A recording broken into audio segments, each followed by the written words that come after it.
Okay, so as you guys know, WonderCon was over the weekend, and I, of course, went. I worked 2 of the days, but I didn't work one of them. And most of the clips in here are from Saturday, but a lot of them are from Friday as well. Now, I'm going to be making 3 WonderCon videos over the course of the next 3 days. So hopefully that means the videos will come out earlier, because I have to make them all like today. So here's a bunch of clips, and I'm going to throw some dialogue in as we go. The big thing about Friday was the Wonder Woman movie premiere. Unfortunately, we only caught the last 20 minutes of it, and we are going to watch the rest now that it's out tomorrow. But from the last 20 minutes, oh my god, it was amazing. For a DC superhero movie, it was so good. And afterwards, there was a panel. And this woman walked on stage, and she was like the head animator. And she looked exactly like me. So much that I thought she was me. Like, I legitimately thought that I was standing up there, and it fooled me for like a fraction of a second. And I was like, wait, that's physically impossible unless I acquired a TARDIS, but later in life once I became a lead animator. I mean, look at this girl from a distance.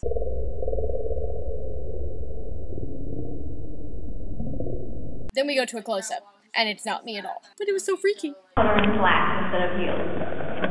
I that apparently that raises a lot of controversy, but I still feel like I made the right decision.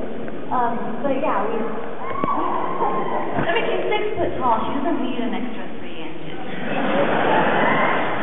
Amazing job of the score. It actually sounds a whole lot better than it sounded here today. The acoustics is not the best way to experience this movie. Wait till you get the DVD. It's going to like blow you away. And Blu-ray. And Blu-ray.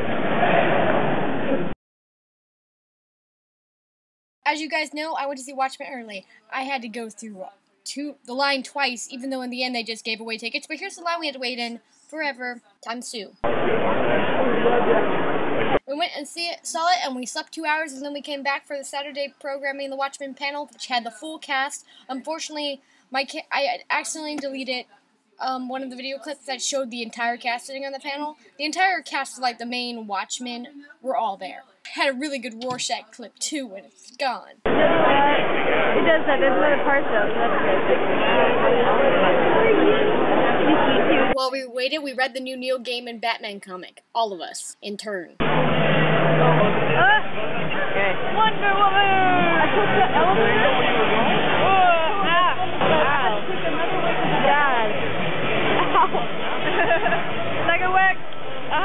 The crown was not meant for you! No! I don't want to give away the ending, but you can always read that in the comic book, I guess. So. You know, to do a short theatrical release in July of the director's cut, too, so that's like a 3-hour, 10-minute experience. Yeah, it's pretty fun. And so that'll be Hollis's death and, like, all the other bits and bobs that, you know, are, like, really, you know, more, there's a lot more sort of naked blueness in it too. So I had to make a couple cuts just to, you know, for the studio to be, you know, be fair. You know, they did ask me, is there any way we could have just a little bit less blue nudity? Yeah. You got a blue penis phone call. Did you have a? It was a face-to-face. It wasn't a phone call. They called me over. Yeah, so that was it. And a little less violence. They wanted a little less violence and a little less, and which I was like, all right, guys, fair enough. But I know, but it's still there somewhere. It's out there. But I think there's plenty of it in the movie. I'm not worried that people won't feel like they were cheated. I don't think anyone can feel like they were cheated of both violence and blue nudity. You know, before and during shooting, it was kind of what I found to be really kind of fascinating and important was to make this guy somehow human in the midst of killing and raping, pillaging throughout the world. I can put everybody else down. Smart! No, I love Dan. You know, I swear, it sounds so pathetic, but I got teary-eyed watching the scene between me and you, Jackie, back there. It just, I just... I can't even begin to imagine what it's like for you to see it on a screen. Can you tell us a little bit about, are you getting accustomed to it yet, or is it still kind of jolting every time you see it? No, it's still completely surreal. You know, when you create a comic book, you know, I'd read out the script and I'd start to see a little movie in my head, and I'd grab a moment from that and draw it. well, this is like the movie that I saw in my head, and these are like the people who are in my dreams. Kind of materialising the world, you know, it's kind of stranger than anything that probably Dr. Manhattan could do, really. That's fantastic.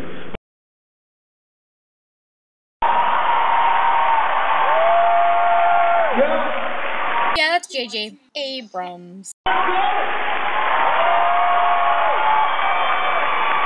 wow. This is so cool. You guys having a good convention? Thank you so much. This is unbelievable. Oh my God. This is weird. I'm so happy you guys are all here. Thank you so much for coming. If this place had been empty, it would have sucked. We just flew back from Tokyo. We were in Tokyo. Let's hear it for Tokyo! And I took an Ambien on the plane, so if I say some stupid shit, it's the drugs. So I'm so excited about this movie, Star Trek. I cannot wait for you guys to see this film. The cast, the crew, the writers, everyone did an amazing job. And I'm usually pretty secretive about stuff. I don't usually like to go and show too much, but this time, Paramount, the studio has been actually worse than me, and they're like, we don't want to show anything. We have this new trailer. They're like, well, that's coming out on the very cool Watchmen. They're like, let's wait and not do that.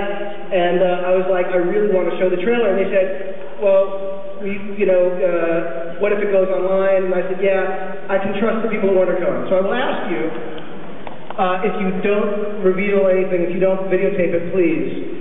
Do you guys want to see the trailer? It was a good trailer. Now for the cast. One of the producers of Star Trek, ladies and gentlemen, TV's Brian Burke is here today. Brian Burke.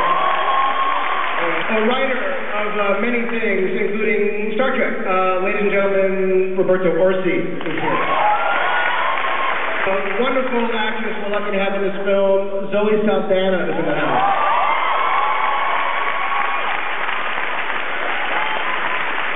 Who is better to have here than one of our heroes, Zachary Quinto.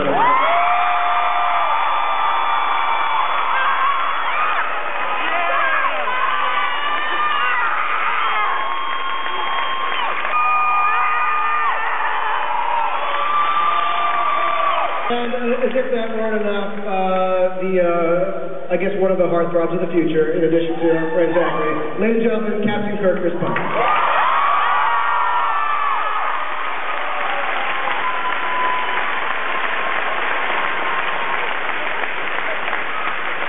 I was definitely wary of taking the role in the beginning because I knew it was a world that where the fans, you guys are probably the best fans in all the fandom. So I didn't want to disappoint anybody, you know. But I think what was so wonderful about it, at least our relationship, we'd known one another before we started working, so I immediately felt a rapport with Zach that went above and beyond the relationship in Trek. And then the atmosphere that JJ created on set, again, like Zach touched on earlier, you know, while respecting what had been done in the past, our job was really to bring to life the characters that this story told, this particular journey in the journeys of these characters and a part of their journeys that had not been told. Probably going to talk about this movie more in the future, but it's basically a movie made as if it was made in the 50s. Unintentionally funny, but not a spoof. It was legitimately made like the movies in the 50s. It's classic, They the Earth Stood Still, not the remake. Of course, Eric. Yeah, we had a blast doing this, and I remember Robert coming to me and saying, we really want to sell this as if it really were on Earth in the 1950s. That's enough for the day. More WonderCon recap tomorrow. I'll see you guys. Bye.